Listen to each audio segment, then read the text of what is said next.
So welcome to the Cenozoic. Cenozoic being recent life.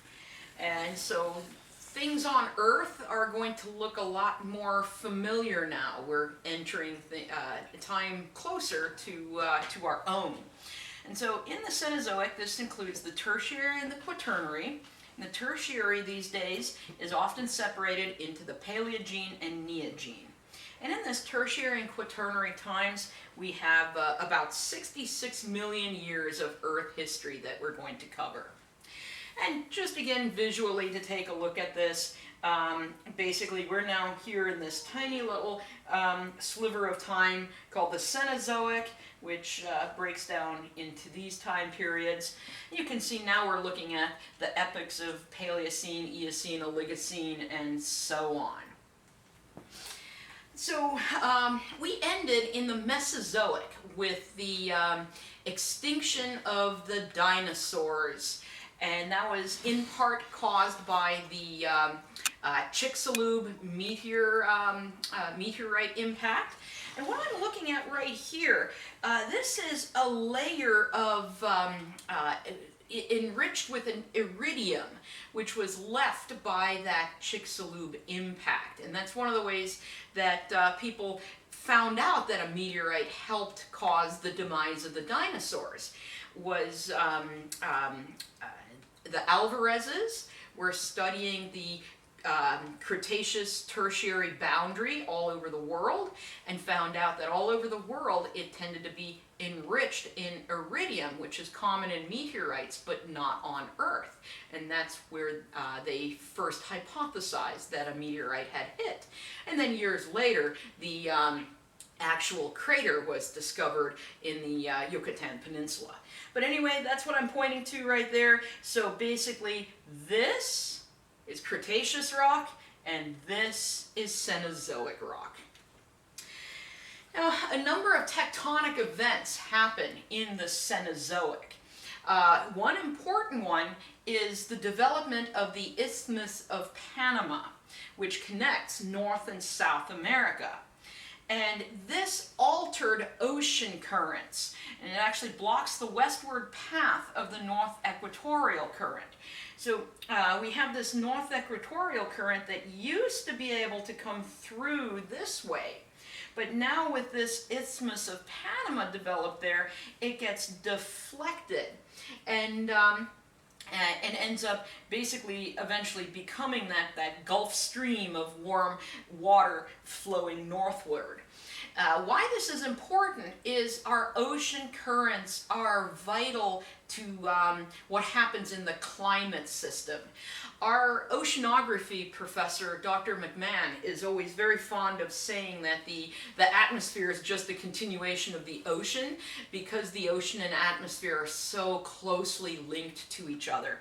So by this current being changed because of the tectonic events, that's actually going to affect our climate system as well. Now, in addition to that, the Isthmus of Panama allows for migration of animals between North and South America. And we are going to see in the next lecture, Cenozoic life, what kind of impact this has on the life on those two different continents. Now, as far as more modern history, in recent human history, this was a barrier to shipping. And so before the Panama Canal was dug, ships had to actually sail all the way around South America to get into the Pacific Ocean, which is quite a treacherous trip to take, especially in sailing ships. Now, other things that happen in the Cenozoic tectonically is Greenland ends up separating from Scandinavia. Oops. And Australia separates from Antarctica. And this ends up also having an impact on the climate system because when the two were joined, it basically pushed warm water currents into towards the South Pole. But when these two continents split, this actually stopped the warm water current from reaching Antarctica, which has a climate effect. And also also, when these split, in the Oligocene, we end up having circumpolar currents developing. So here we're focusing right in on Antarctica, and we have these currents that basically flow around Antarctica and prevent other currents, like warm water currents, from reaching down here. So we're pretty much kind of isolating Antarctica down there. And as a result, Antarctica cools considerably, and this becomes important not just to Antarctic climate, but to our global climate system. Now, we have also the Himalayan orogeny going on at this time as India and Asia collide. And we have the Alpine orogeny, creating, of course, the Alps in Europe, which is happening as Africa and Europe collide. But while we have all these collisions going on, we also have some rifting events. In Africa, rifting is beginning. And we'll take a little bit closer look at all of these events and all of the impacts that they have on the Cenozoic as we progress through our lecture. Now, we do have the last cratonic sequence occur at this time. This is called the Tejas Transgression. And unlike previous transgressions, this one is not very high.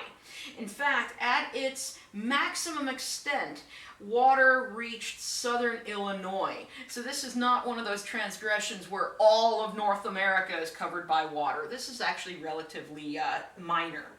Now, on top of the Tejas transgression, we have a number of smaller scale transgressions and regressions. So overall, you know, the sea level rose, and then on that we have some small rises and falls over time, and these affected and shaped some of the coastal plains of North America. So at this time, this is what North America would look like. We have Greenland has separated from Scandinavia. We do have the Tejas transgression. It's not quite as high as its highest point. At its highest point, it made it all the way up to about there.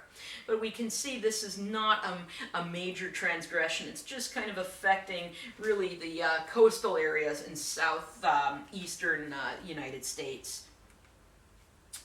Now, in eastern North America at this time, we have the Appalachian Mountains still, right? We can still see those nicely here, and those are slowly eroding away. We also have an interesting meteorite impact happen at this time. It's called the Chesapeake Bay impact event. It occurred around 35 million years ago. And this meteorite was smaller than the one that hit at the end of the Cretaceous. It's about 3 to 5 kilometers. But it did create a crater about 85 kilometers in diameter. And it's centered over Chesapeake Bay, which is why it gets its name. So here we have, you can see basically, here's North Carolina, Virginia, there's Washington, D.C., Maryland, Delaware, and here's where the crater is located. But if you visit there, you're not going to see this crater, and that's because it's buried under younger sediments and younger rocks. The way it was discovered was in drilling. Various wells were drilled there, but they weren't really looking for oil or anything other than to collect rock. They were more like exploratory wells or studying the geology in the area. And they drilled in there and they found basically this impact breccia down there, and were able to map out then what the crater ended up looking like. And so this is not anything you're going to see on the surface, but we can see it in the subsurface, and we can see it using geophysics. Also at this time, we have the Florida carbonate platform building up. And this Florida carbonate platform is going to... we're in warm, shallow waters, and you know this is where reefs end up being very active and very healthy, and they're happily growing. And so we end up having all kinds of carbonate secreting organisms building up this reef, this carbonate platform. And it ends up being about 2,500 meters thick. This is why Florida is not a great place to live if you're scared of sinkholes, because the whole state is made of these carbonate rocks that are going to end up dissolving eventually. But anyway, that's the East Coast. We have the eroding Appalachian Mountains. We have limestone being deposited in Florida. We have a meteorite hit there. But what about in the West? In the West, remember we have that Cordillera, and that's this major mountains that extend all the way from Alaska down to Guatemala. So when we look at North America here, our Cordillera really comes from these mountains in Alaska, stretching all the way down here, all the way into Guatemala. Now, when we look at the Cenozoic, which is really the time period we are living in, we now have all this long history of geology, this long history that has shaped North America into what we see today. And these are the geophysical provinces of the lower 48 states. And what's interesting about each one of these geophysical provinces is they have a unique history to them. The rocks are similar. The rocks underwent similar tectonic and geologic events. You can see all the names of them there. So here we happen to be living in number 7, which is the coastal plain. Where I used to live, out here we have, that's the Colorado Plateau, but I also lived in the central lowland. I also lived in what would be New England, except I was in Canada. But anyway, basically the geologic events of our 4.567 billion years of Earth history shaped North America into these unique provinces with unique history. This is simply another map that I'm showing of the same thing. I can never decide which map I like better, so I figured I'd give you both of them.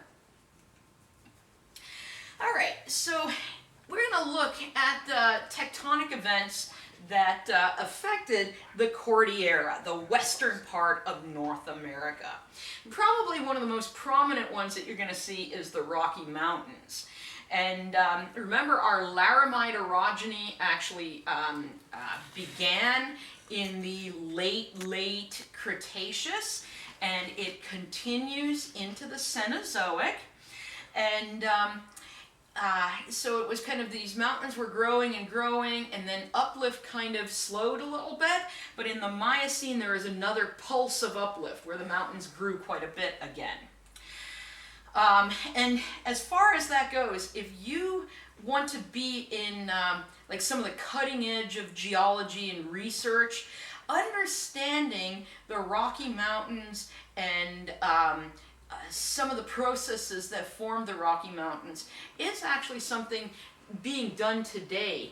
I go to the Geological Society of America meeting every year, and every year there are sessions of geologists getting together and talking about their research into the Rocky Mountains, because there's still so much that we don't understand about the Laramide orogeny and the way those mountains formed. So you want to do some really awesome research in geology, start researching the Rockies. All right, other stuff that's happening in western North America. There's a very famous rock formation, a famous rock unit called the Green River Formation. And this rock unit formed in the Eocene in intermontane basin lakes. Okay, so intermontane is this fancy word for in between some mountain ranges. So you had these big high mountain ranges, and there's these basins in between there, and we had some lakes in there.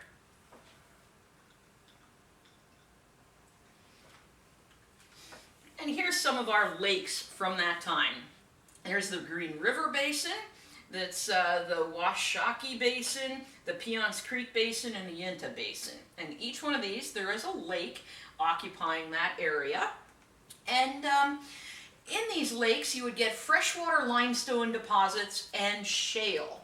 And the thing about these two rocks, remember when we went over fossils and fossilization? I said when you get fine-grained sediment, that can often preserve details really, really nicely in fossils. Well, these two things are really fine-grained, so we get some amazing fossil preservation. So we have a snail there, we have a couple of fish, and we have a bird that ended up falling into the lake and being fossilized in there. The other thing that the Green River Formation is known for are oil shales. Oil shales, they're not actually necessarily shale, they are a sedimentary rock, and they contain kerogen. Kerogen is an organic material that's basically kind of the remains of bacteria and algae and some of that sort of thing that lived in these freshwater lakes. And that is an energy resource. However, right now, oil shales are kind of expensive to process, and there's some difficulties there, and oil's really cheap, so, you know, we aren't really exploiting that to any great extent, but it is a possible energy source out there. All right, in Western North America, we also have, at this time, to me a fascinating time, it's called the Oligocene ignimbrite flare-up. Okay, so Oligocene is the time period when it happened, and ignimbrite, ignimbrite is another term for like a tuff. Think of those when you have violent, explosive volcanic eruptions with pyroclastic flows and things like that. The ignimbrite is this pyroclastic flow deposit, basically. And so if this is a flare-up of these, it means we have a time period when we have lots and lots of violent, explosive, caldera-forming volcanic eruptions in Western North America. And these violent volcanic eruptions stretch across a large area. So we have them happening in the San Juan Mountains in Colorado, the Mogollon-Dottle Volcanic Field, which is New Mexico, Arizona, Indian Peak Volcanic Field, Central Nevada Volcanic Field, and in parts of Mexico. So we can see there's, I didn't have Mexico on there, but it is south of here. But there's Mogollon-Dottle, there's the San Juan. Here we have the Indian Peak Caldera complex and things in central Nevada. All of those places were having massive, huge, amazing, explosive eruptions. And just to give you an idea of how big these could be, don't worry about the red there, but most people are familiar with Yellowstone in 1980 was an eruption. And we're looking at the volume of rock, not Yellowstone, Mount St. Helens. Mount St. Helens erupted in 1980. And what we're looking at here is the volume of rock that was erupted, and that's what this DRE means. That means dense rock equivalent. So Mount St. Helens in 1980, we don't even get like a little bar. That's how small that eruption was compared to some of these others. This was Krakatoa in Indonesia when it erupted in 1883. This was a large enough eruption that enough ash got into the atmosphere that it like snowed in Kansas in summer because it altered the climate. All right, but let's look. There's the Fish Canyon. This comes out of the Oligocene ignimbrite flare-up. Look at just how massive that eruption was. And that might not even have been the largest eruption during the Oligocene ignimbrite flare-up. There might have been one that was even bigger than that. So this Oligocene ignimbrite flare-up across this area was just massive, massive caldera-forming eruptions. Very interesting time. All right, the Basin and Range province in North America. This covers most of Nevada and parts of California and Arizona and Utah and places like that. And this is an area of crustal extension. So we're pulling apart the crust. And this crust doubled in length over the last 15 million years. So we're having these pull-apart forces. You can see that in the purple arrows there. And what this does is it creates these fault block mountains. Remember your fault block mountains with the horsts and the grabens, right? The horst is the range and the graben is the basin. We can see the Basin and Range province right here. There's all those uplifted mountains, and there's those down-dropped valleys that are the graben. The causes of this are hotly debated. So this is another one of those things. You want to, make your name in geology? Start doing some research into this. So some people think that North America moved over the spreading center of the East Pacific rise. So we have this extra heat that's kind of bulging the crust upwards there and causing these tensional stresses.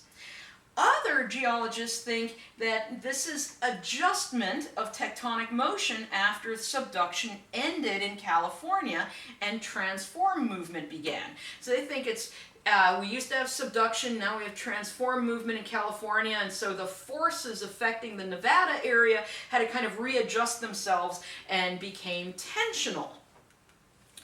Although other scientists think there's just large-scale mantle convection going on there, where underneath Nevada we simply have upwelling of hot mantle material. This upwelling is pushing it upwards, bulging it upwards a little bit, creating these tensional stresses. And so again, we're not sure which one it is, but it's probably one of those things.